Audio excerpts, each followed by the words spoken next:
안녕하세요. 저는 인천에 거주하고 있는 30대 초반 남성입니다. 김포 소재에 있는 이름을 대면 알만한 수첩을 만드는 공장에서 팀장으로 일하고 있어요. 신혼집으로 마련했던 아파트를 한 채 가지고 있고요. 아파트를 언급하는 이유에 대해서는 사연을 듣다 보면 알게 될 겁니다. 현재는 이혼을 한 상태이지만 이혼을 하기까지의 기막힌 사연을 들려드리고자 해요. 어렸을 적부터 집이 부유한 정도까지는 아니나 부족함 없이 자랐습니다. 하고 싶은 것, 먹고 싶은 것은 다 하고 살았고 부모님의 아낌없는 지원으로 무사히 대학도 졸업할 수 있었죠. 경제학을 전공하기는 했지만 군대를 다녀오고 마땅히 제가 무엇을 해야 하는지 갈피를 잡지 못했고요. 마땅한 자격증을 따둔 것도 없었기에 더욱 막막했습니다. 부모님이 시간적인 여유를 두고 천천히 생각해보라고 하셨지만 너무 죄송스러운 마음에 뭐라도 해야겠다 싶었어요. 그래서 우연히 좋은 기회로 지금 일하고 있는 수첩 공장에 취직을 하게 됐죠. 집은 인천이었는데 통근버스가 있어 비교적 수월하게 출퇴근을 할 수 있었습니다. 급여도 나쁘지 않았기에 마음먹고 공장에 출근을 하게 되었어요. 나름 인지도 있고 이름을 대면 알만한 업체여서 나름의 자부심도 느꼈죠. 일한 지 몇 개월 정도 됐을 때 같은 공장에서 일하던 여직원을 만나게 되었습니다.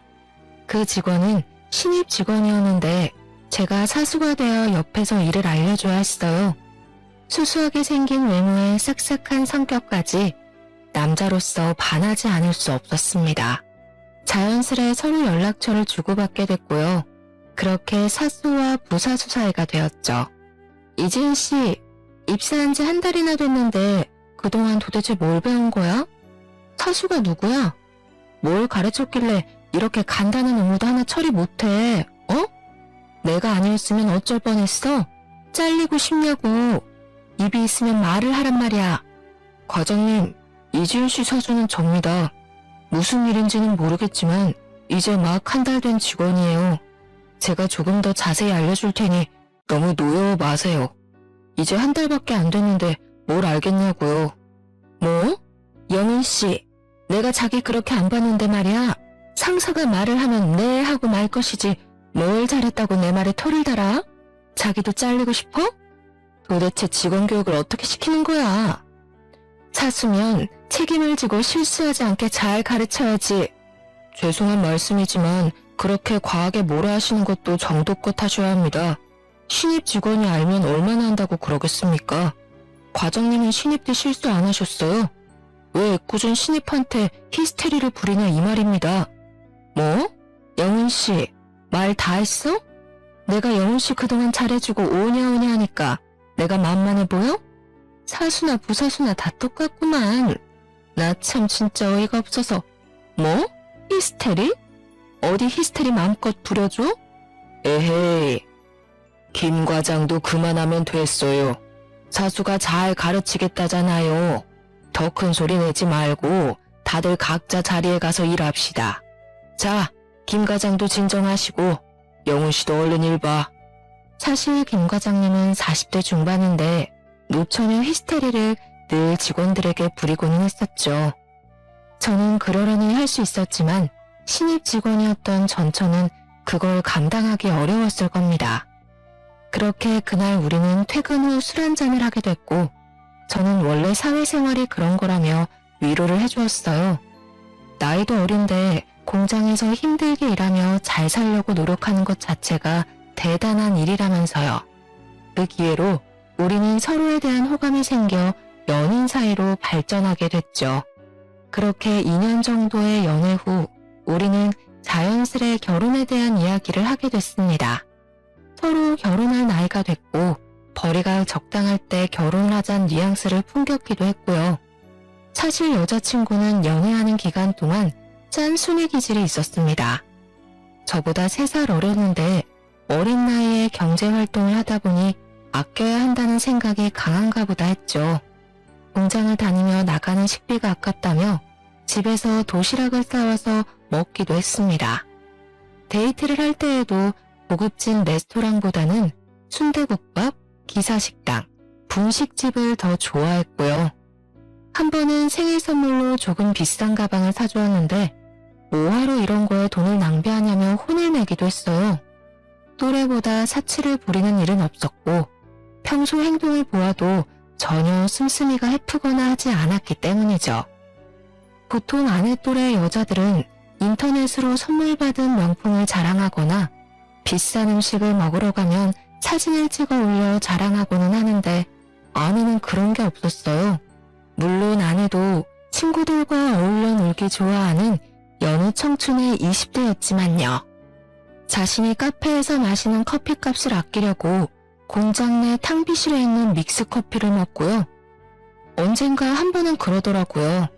자기도 다른 여자들처럼 명품백 자랑하고 비싼 옷도 사입고 여행도 다니고 싶대요. 하지만 그럴 시간에 젊었을 때 조금이라도 돈을 더 벌어서 미래에 투자하고 싶다는 겁니다.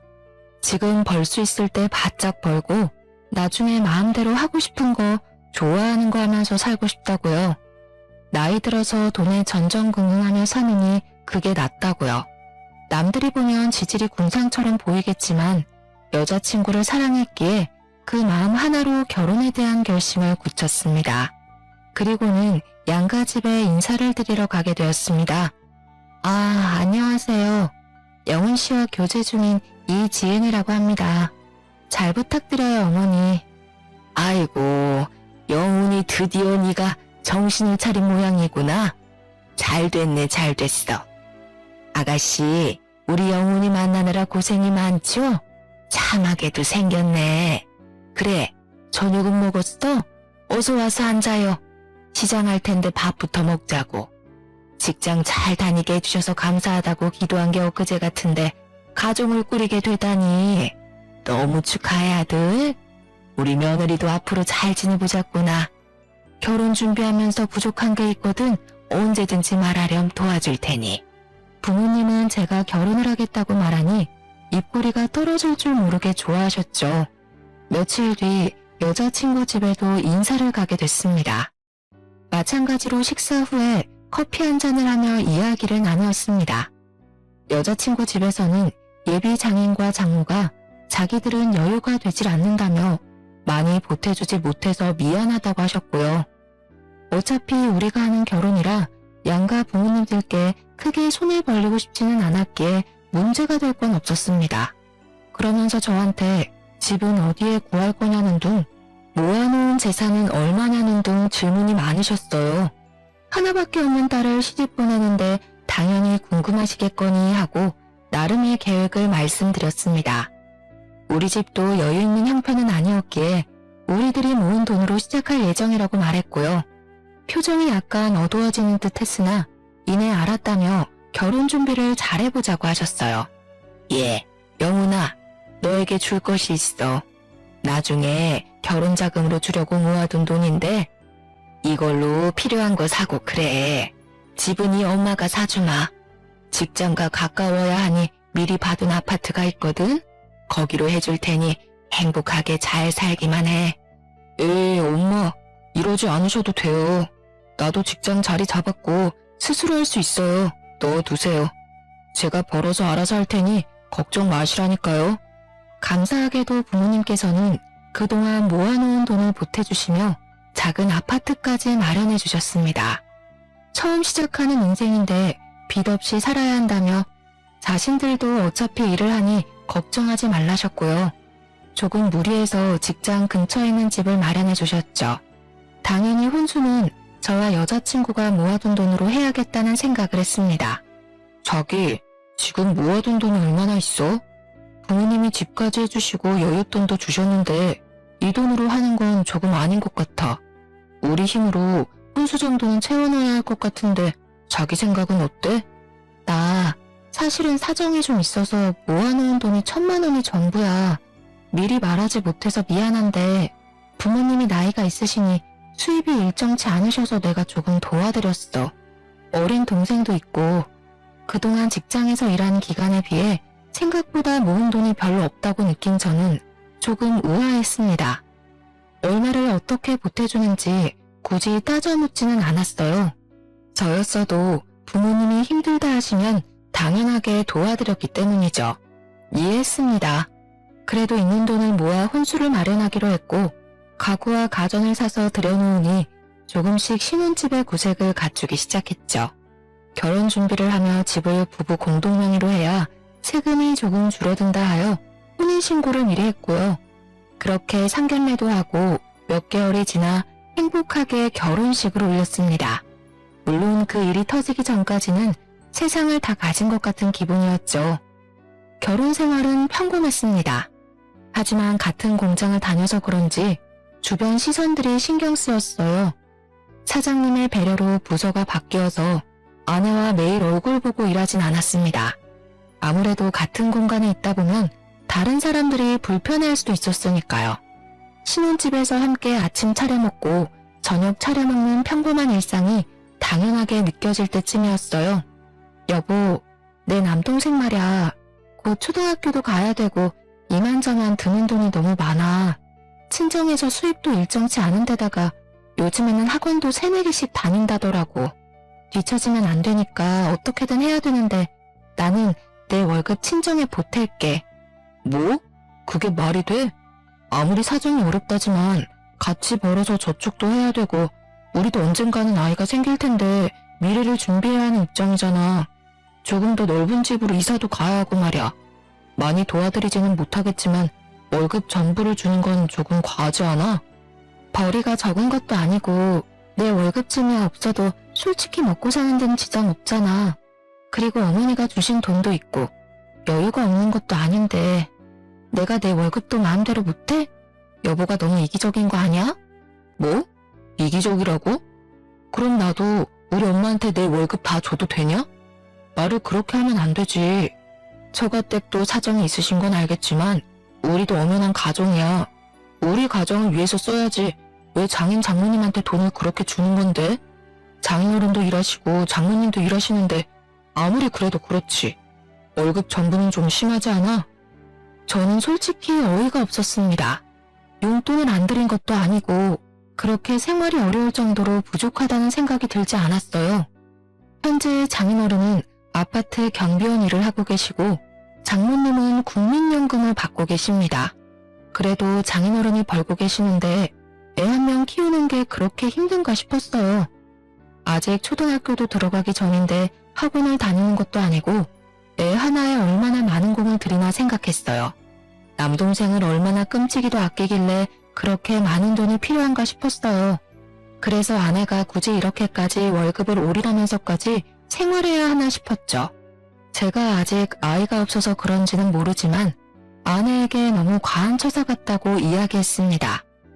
아내가 울면서 엄마 아빠가 힘들어하시는데 남동생을 위해 버는 게 뭐가 이상하냐며 소리치더군요. 그래 좋다 이거예요. 다 이해하는데 아무리 그래도 저희도 엄연한 가정 아닙니까? 저희도 언젠가는 아이를 낳고 가족이라는 울타리 안에서 살아야 하는데 미리 준비를 해도 모자랄 판에 월급 올인이라뇨. 저는 화가 났지만 참고 이내 한숨을 쉬며 아내를 설득했습니다. 상황을 이해 못하는 건 아니야. 앞으로 살면서 드는 돈이 더 많아지겠지. 그래도 월급 전부를 주는 건 좀 아니야. 우리도 우리의 생활이 있고 미래를 생각해야 하는데 그런 준비를 하나도 못 해두면 우리도 난감하잖아. 그러니까 100만 원만 보태드리고 나머지는 저축을 하던 자기가 쓰던 그건 마음대로 해. 내가 내 월급을 마음대로 하지 못한다는 게 조금은 아쉽네. 하지만 자기 말처럼 우리도 한 가정이니 나도 가정에 충실해야지. 자기한테 매달 100만 원 줄 테니 자기가 직접 보내드려. 대신 나머지 돈에 대해서는 터치 안 했으면 좋겠어. 우리 돈이기도 하지만 그 전에 내가 열심히 일해서 번 돈이잖아. 알겠지? 그럼 약속할게. 내가 조금은 더 버니까 생활하는데 지장은 없을 거야. 나도 열심히 모으고 노력할 거야. 당신 월급에서 처가댁 100만 원 보내드리고 남은 돈은 자기 생활비로서 관리비라던가 나머지는 내가 처리할 테니까. 그리고 아직 자기가 아이가 없어서 그러는데 아이 하나 키우려 해도 돈이 장난 아니야. 누구보다 잘나게 키우고 싶은 게 부모 심정이라던데 우리 부모님은 나이도 많으신데 어떻게 더 일을 하실 수가 있겠어? 나는 내 동생 남들한테 모자라 보이지 않게 키울 거야. 하나뿐인 남동생인데 그러니 내가 조금 도와드리려고 했던 것뿐이고 더는 오해하지 않았으면 해. 당신이 말한 대로 100만 원만 엄마한테 전할게. 남동생에 대한 애착이 남다르다 생각하며 아내와 합의를 봤습니다. 결국 한 달 월급을 전부 드리지 않고 100만 원을 합의를 받고 매달 100만 원씩 장모님께 보내드렸습니다. 그래도 100만 원 이외에 생신 기념일 다 잊지 않고 더 드렸으면 더 드렸지 모자라게 드리진 않았던 것 같네요. 장모님은 제 얼굴을 볼 때마다 표정이 좋지 않으셨고 100만 원만 보내드리는 저도 마음이 좋진 않았어요. 그런데 장모님은 제가 한 달에 한 번씩 처갓댁 갈 때마다 장 봐야 된다, 계모임 가야 된다, 미용실 가야 된다면서 계속 저를 피하시는 겁니다. 사위 대접을 바라지는 않아도 제가 갈 때마다 없는 약속을 만드셔서 막상 가면 바쁜 장인어른을 대신해 어린 처남을 봐주고 오기 일쑤였어요.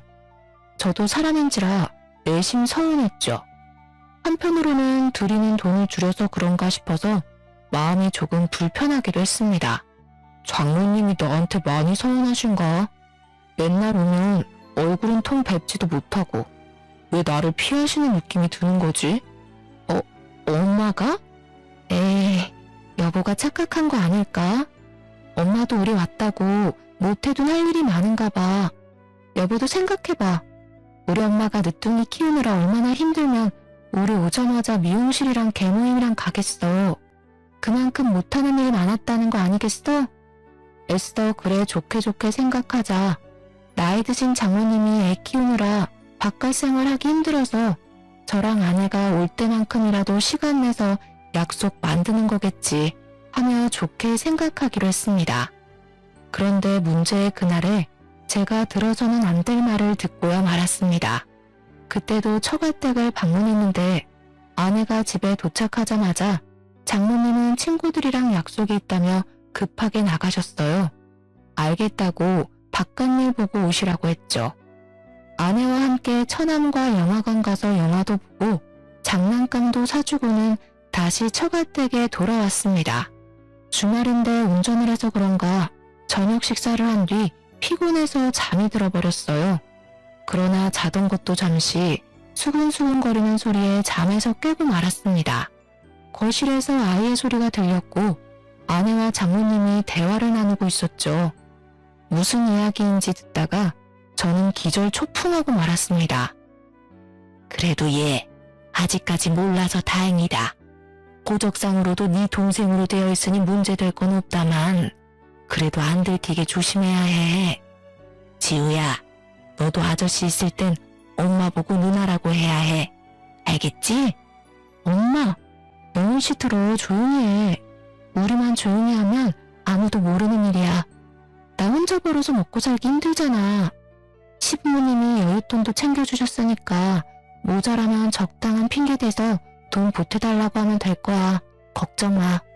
알았다. 그래도 졸부는 아니어도 부족한 것 같지는 않아 보여서 다행이네.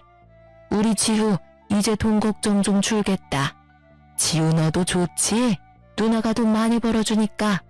지우야, 엄마가 항상 미안해.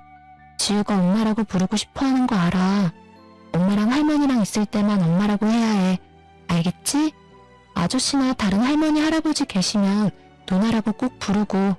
착하지 우리 지우? 아내는 나이 차이가 많이 나는 7살짜리 남동생이 알고 보니 동생이 아니라 지 자식이었던 거예요. 고등학생 때 일진 무리와 어울리다 사고를 쳤고 임신을 해서 낳은 아이가 어린 처남이었습니다. 아이의 아빠는 누군지 모르며 자기 자식인 걸 모르니 둘만 조용히 하면 되는 거라는 이야기를 하는 겁니다. 근데 아이가 다 듣고 있는데도 저런 말을 하는데 아이는 일말의 표정 변화도 없는 겁니다. 자기 엄마가 내 아내라는 걸 알면서도 아내의 아들은 지금껏 아내한테 단 한 번도 엄마라고 부르지도 못한 거였어요. 당연히 내 엄마인데 엄마한테 왜 누나라고 해야 하는지 어린 아이여서 이해가 안 될 텐데 말이에요. 그리고 엄마 말대로 부자는 아니지만 집안도 나쁘지 않아. 어차피 아파트까지 해주셨으니까 더 이상 돈 들어갈 데 없을 거 아니냐고. 내가 엄마한테 내 월급 그대로 주자고 했는데 절대 안 된다는 거야. 나중에 우리도 애 낳고 살려면 미리 준비해야 한다고. 그래서 100만 원만 보내게 된 거야. 어쩔 수 없었어.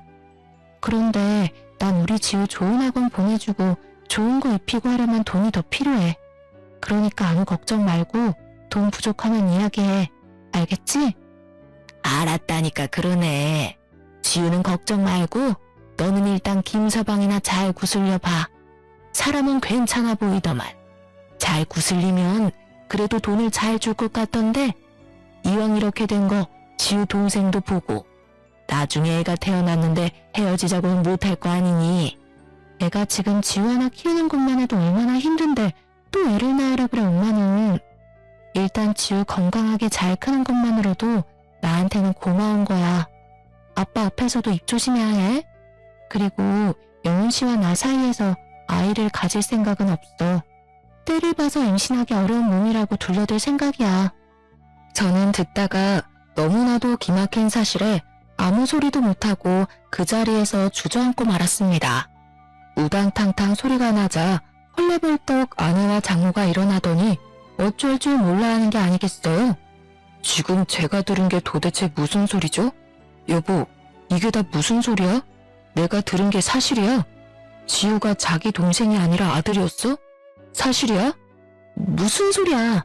우리는 그런 이야기 한 적 없어. 자기가 자다 일어나서 잘못 들은 거 아니야?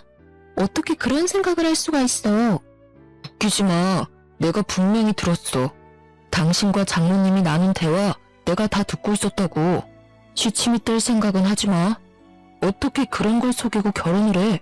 이 결혼은 무효야. 이게 사기 결혼이지 사기 결혼. 나 참 어이가 없어서. 그리고 나와 당신 사이에는 아이가 없을 거라고? 무슨 말 같지도 않은 소리야. 아니 여보, 내 이야기 좀 들어봐. 당신이 오해하고 있는 거라니까. 사기 결혼이라니 여보. 이야기 좀 하자니까. 자네가 잘못 들은 게 맞아. 우리는 그런 이야기를 한 적이 없어. 아무래도 자네가 많이 피곤한가 보구만. 자네가 오해한 것 같은데 우리는 절대 그런 이야기를 한 적이 없어. 그럴 리도 없고 말이야 김서방. 제발 말이 되는 소리를 좀 하세요. 제가 처음부터 다 들었다는데 다들 왜 이렇게 고집이야?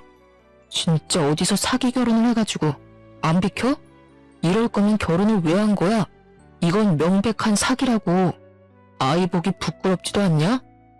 언성이 오가고 소리가 점점 커지자 아이가 겁에 질렸고 울기 시작하더군요. 저는 그 길로 짐을 싸들고 신혼집으로 돌아왔습니다. 당장 부모님께 사실을 알려야 했지만 저도 생각 정리를 해야 했기에 어쩔 수 없이 신혼집으로 왔고요. 상상도 못한 일이 저에게 벌어진 것도 웃긴데 몇 년을 절 깜쪽같이 속였다 생각하니 너무 괘씸하고 분하기 짝이 없었습니다. 다음날 정신을 차리고 날이 밝자마자 시청에서 이혼 서류를 가지고 처가에 갔어요. 야간 근무를 끝내고 돌아오신 장인어른도 함께 계셨죠. 이른 아침부터 무슨 일이냐 물으셨고 다 같이 이야기 좀 하자며 거실로 불렀습니다. 혼인신고를 이미 해버린 상태였고 결혼 1년 만에 이혼을 해야 하는 저는 어이가 없었어요. 거실에 장인, 장모, 아내를 불러다 앉히고는 이야기를 했어요. 이혼 서류를 턱하니 내미니 장인어른은 이게 뭐냐며 어리둥절하셨고 아내와 장모님은 거의 반포기 상태로 될 대로 되라는 듯이 말했어요. 어제 거실에서 나눈 이야기는 뭔지 사실인지 물었죠. 그래, 나 고등학교 때 많이 사고 쳤어. 흔히들 말하는 일진이라고 하는 무리랑도 어울렸고 그렇게 방황하면서 술도 먹고 담배도 폈다. 그러다가 아이가 생긴 걸 알게 됐지. 아이 앞에서 할 말은 아니지만 이미 알았을 때는 수술할 수 있는 시기도 놓쳤어. 그때가 고3이었나? 도움을 청할 곳이 없던 나는 그대로 가출을 했지. 그래서 미혼모 시설에 가서 애를 낳았어. 그 아이가 지우야. 그리고 당신한테 말 안 한 게 있는데 우리 신혼집 담보로 대출도 받았어. 그걸로 아빠 차 바꿔드렸고. 됐어? 이제 속 시원해? 일부러 숨기려고 했던 것은 아니야. 어쩌다 보니 일이 이렇게 된 거지. 그렇다고 앞길이 창창한 애를 고작 애 하나 때문에 가로막을 순 없지 않겠나. 지우한테는 미안하지만 우리 호적에 올려 동생으로 키울 작정이었어. 문제될 건 하나도 없고 말고 호적 정리도 깨끗하고 그러니 자네가 이해를 좀 해주었으면 좋겠어. 알고 보니 아내는 거의 모든 것이 거짓말이었어요. 그리고 무엇보다 충격적인 건 결혼 준비를 하면서 부부 공동명의로 된 집을 담보로 3천만 원이라는 큰 돈을 대출을 받았다는 겁니다. 공동명의여서 대출이 가능했는지는 모르겠지만 제3금융권에서 대출받아 완전 고금리 이자로 해놓고 나 몰라라 하면서 달에 꼬박꼬박 장모님에게 100만 원씩 드린 거였어요. 그 돈 어디다 썼냐고 화를 냈더만 그 돈으로 장인어른 차 바꿔줬다는 겁니다. 이 말도 안 되는 상황에 너무나도 당당하고 태연한 그들의 모습을 보고 치가 떨렸습니다. 그래, 이왕 이렇게 된 거 더 말할게. 사실 우리 아빠 차 오래되긴 했어도 굳이 바꿀 정도는 아니었어. 근데 이제 딸내미 덕 좀 보고 살 때 되셨잖아. 나이도 있으시고. 그래서 아파트 출근하러 갈 때 더 좋은 차 쓰라고 10년 만에 차 바꿔드린 거야. 딸이 아버지 효도해드리겠다는데 그게 그렇게 이상해?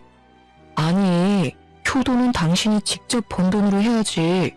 왜 우리 엄마가 해준 아파트로 담보받은 거면서 왜 당신 마음대로 써버렸어? 최소한 양심이 있다면 상황 설명하고 상의라도 했어야 하는 거 아니야? 어차피 결혼한 마당에 공동명의니까 상관없지 않아? 당신은 장인한테 효도하는 게 그렇게 싫어? 그렇게 안 이꼽니? 대출 좀 받았다 쳐. 일하면서 갚아나가면 될 문제 가지고 그렇게 꼬투리를 잡아야겠어? 당신 원래 그렇게 쪼잔한 사람이야? 당신이랑은 무슨 말을 할 수가 없네. 장인어른은 이런 사실 다 알고 계셨어요?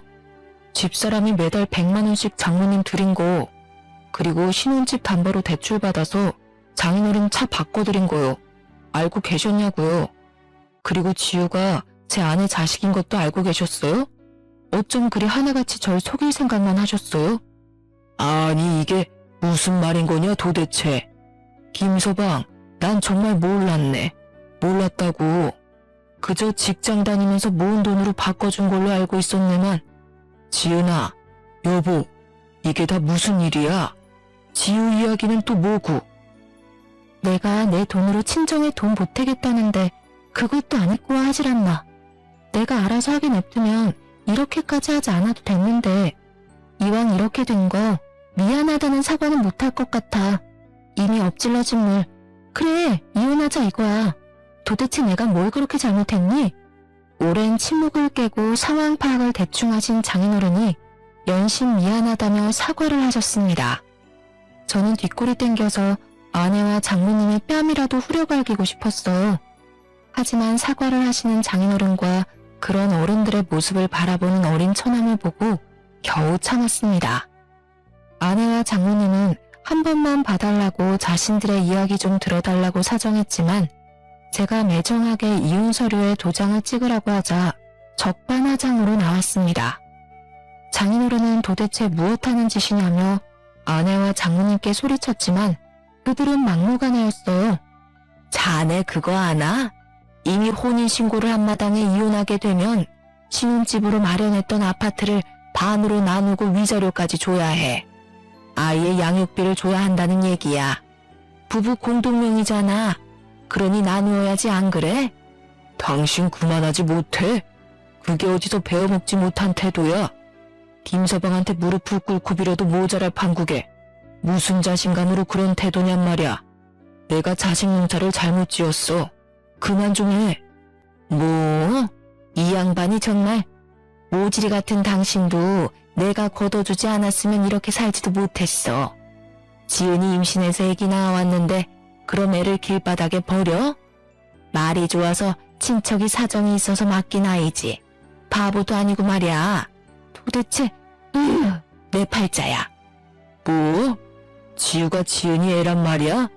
저같대 당숙 자식이라며? 그건 또 무슨 소리야? 지은이가 언제 애를 낳았어? 왜 이런 이야기가 나오는 거냐고. 정말 뻔뻔하게 굳이 없네요. 내가 알아도 한참을 잘못 알았네. 아니, 처음부터 내 잘못이었어. 그때 사수로서 일만 했어야지. 내가 눈이 멀었었나 보네. 나 절대 가만히 있지 않을 거야. 절대로 그냥 못 넘어가. 장모님과 아내는 너무나 당당한 태도로 얼토당토 않는 이야기를 하는 겁니다. 결국 저도 지우를 생각해서 끝까지 잡고 있던 이성의 끈을 놓아버리고 말았죠. 그래서 가사소송으로 혼인 취소만 하려고 했는데 그들을 사기죄로 고소를 하기로 마음먹었어요. 제가 해온 집을 부당하게 담보까지 받아서 장인어른 차를 바꿔주었으니까요. 더욱 가관인 것은 아이가 아내의 아들이라는 것을 장인어른도 오늘에서야 아셨던 거예요. 장모님 친척분 중에 사정이 있어 호적에 대신 올려 키워주고 있다는 걸로 알고 계셨던 거죠. 딸내미가 배가 불러왔음에도 몰랐던 건 장인어른이 그 시기에 해외 출장을 다녀온 덕분에 정말 하나도 몰랐다는 겁니다. 그대로 부모님께 사실을 말씀드렸고 얼굴을 뵐 면목이 없었는데 오히려 저를 걱정해 주셨습니다. 화를 내실 줄 알았는데 오히려 마음이 힘들 저를 위로해 주시는 모습에 가슴이 아팠어요.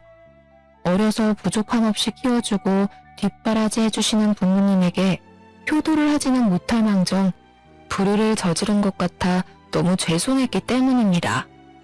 사람이 살다 보면 말이야, 이런 일 저런 일 산전수전 다 겪게 되어 있어. 이번 일도 인생을 살면서 겪은 하나의 일이라 생각하고 너무 깊게 담아두지 마. 엄마 아빠는 괜찮으니까 말이야. 영훈이 너 정신줄 놓지 말고 앞으로 더 잘 살면 그거면 돼. 정말 미안해 엄마. 나도 직장 잘 다니고 자리 잡고 좋은 모습 보여주려 했는데 뜻대로 되질 않아서 엄마랑 아빠한테 너무 미안해요. 전 그 파렴치한 놈들을 절대 용서하지 않을 생각이에요. 엄마 아빠한테 미안해서라도 그렇게 못하겠어. 꼭 천벌받게 할 거야. 며칠 뒤 변호사를 선임해 사기죄로 그들을 고소했어요. 동시에 혼인 무효 소송, 정신적 피해 보상을 요구하는 소송을 진행하기로 했습니다.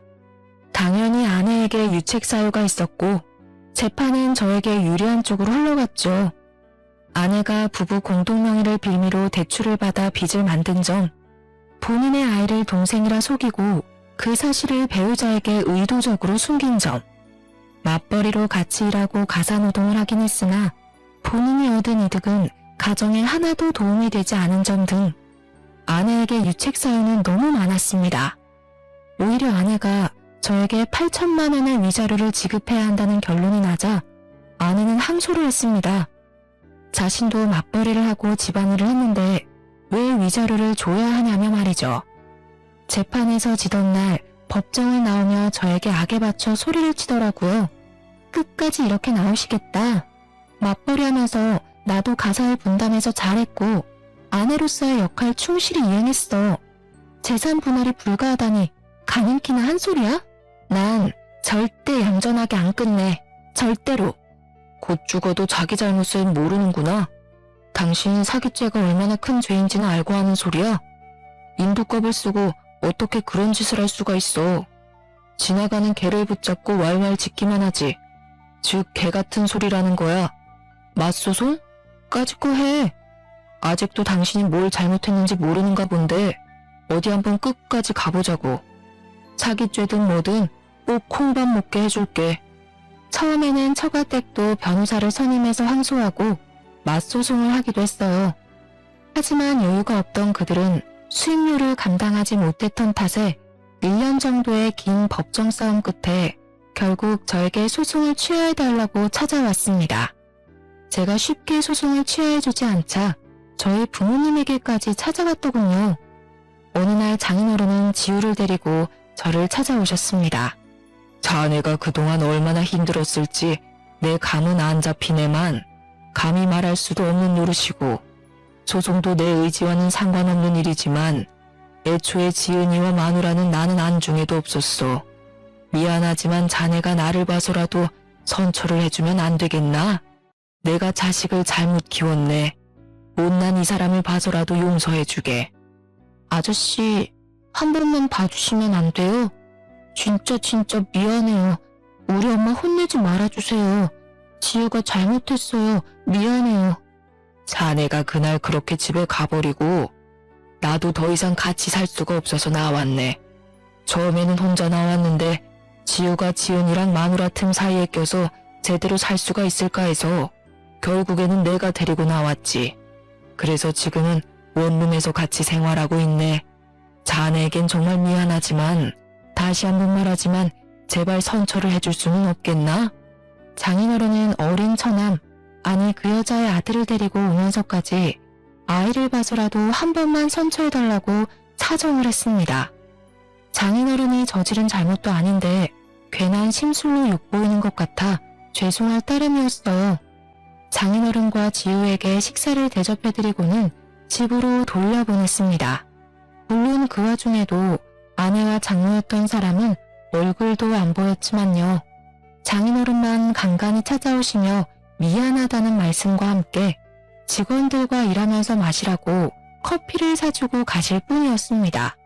솔직히 장인어른과 아이만 아니었으면 모조리 감옥에 보내버리고 싶은 심정이었죠. 저는 결혼 준비를 하며 쏟아부은 시간과 돈을 모두 받아내고자 했습니다. 저희 부모님이 힘들게 마련해주신 집과 그에 대한 노력의 대가들까지도요. 하지만 지후 그 어린아이가 신경이 많이 쓰였어요. 사실 제가 신경 쓸 이유는 없었지만 어른들 싸움에 저 아이가 무슨 죄가 있나 하고 가슴이 아팠습니다. 엄마를 엄마로 부르지도 못하고 억압받으며 자라왔을 저 불쌍하고 곱디고 온 아이를요. 앞으로 밝은 미래에서 활기차게 살아도 모자란데 더 이상 아이에게 상처를 주고 싶지 않았습니다. 그래서 원하는 대로 돈을 다 받고 싶었지만 적어도 아이는 먹고 살아야 했기에 위자료 3천만 원만 받는 조건으로 원만히 해결하기로 했고요. 그렇게 결론이 나니 짧지만 그동안의 일이 영화처럼 스쳐 지나가더라고요. 무엇을 위해 이렇게 살아왔나 싶을 정도로요. 물론 아직도 생각하면 굉장히 화가 나고 괘씸하기도 하지만요. 당신 앞으로는 아이를 봐서라도 이렇게 살면 안 돼. 아이가 당신만 보고 사는데 당신이 안 좋은 모습 보이면 아이가 어떻게 생각하겠어? 엄마를 엄마로 부르지도 못하게 하고 인간으로서 그게 할 수 있는 일이냐고. 나와는 사이가 이렇게 끝났지만 앞으로 지우를 위해서라도 잘 살아. 그리고 두 번 다시 내 눈앞에 띄지 마. 여보, 고마워. 당신에게는 정말 못할 짓을 했어. 앞으로는 우리 지우 봐서라도 내가 정말 열심히 살게.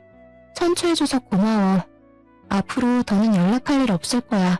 정말 미안했어. 건강하게 잘 지내. 자네가 어려운 결정을 해주어서 고맙네. 정말 고마워. 내가 자식, 마누라 관리를 잘못한 탓이 크네. 자네도 우리는 잊고 이제 행복한 삶을 살길 바래. 그동안 미안했네. 그들은 연신 저에게 미안하고 고맙다며 인사를 하고 그 뒤로 연락이 끊겼죠. 그것이 저와 그들의 마지막이었습니다. 이혼하고 2년 정도밖에 지나지 않았지만 저는 그동안 안정을 되찾고 열심히 공장에서 근무했습니다. 일에 집중한 덕분에 올해는 팀장 자리까지 승진했고요. 신혼집으로 마련했던 아파트는 이혼한 뒤 급매로 곧장 팔아버렸고 돈은 다시 부모님께 드렸습니다. 나중에 저 말고 부모님을 위해 노후 자금으로 쓰시라고요. 그리고 저는 회사 근처 방 2개짜리 집을 얻어 살게 되었습니다. 당시 전처와 같이 신입 직원이었던 남자 직원은 대리로 승진했는데요. 가끔 전처와 연락을 주고 받는다고 합니다. 제가 묻지 않았는데도 어느 날 와서 점심 식사를 하고 커피 한 잔을 하는데 와서 이야기하더라고요. 팀장님, 지은씨 충청도 쪽으로 내려가서 자리 잡았나 봐요. 거기서 견과류 포장하는 공장이었던가? 다시 취직해서 일 시작했나 봐요. 아직 재혼을 하거나 그런 건 아닌 것 같더라고요. 박 대리, 나한테 굳이 그 이야기를 하는 이유가 뭔지 모르겠어. 이미 그 여자와 나는 끝난 사이라 더는 그 여자에 대해 알고 싶지가 않은데 말이지. 계속 연락하고 지내나 본데 이거 하나는 분명하게 전해줘. 나 같은 사람이 생기면 내가 쫓아가서 그 남자 살려줄 거라고. 내가 두 눈 뜨고 살아있으니 나한테 했던 같은 실수는 반복하지 말라고. 에이, 김 팀장님도 참. 욕먹을 행동을 해서 그렇지 성격은 착했잖아요. 제가 팀장님께 괜한 말을 전해드린 것 같네요. 요즘은 이혼이 흠도 아니잖아요. 돌싱 몰라요, 돌싱? 그래도 근황은 알려드리고 싶었는데 제가 생각이 짧았어요. 죄송합니다. 그래, 박 대리도 여자 만날 때 조심하라고. 예쁘다고 반해서 덜컥 만나고 그러면 안 돼. 신중해야지. 그러다 내 꼴 난다니까. 이제 시덥지 않은 농담 따먹기 그만하고 어서 가서 일 봐.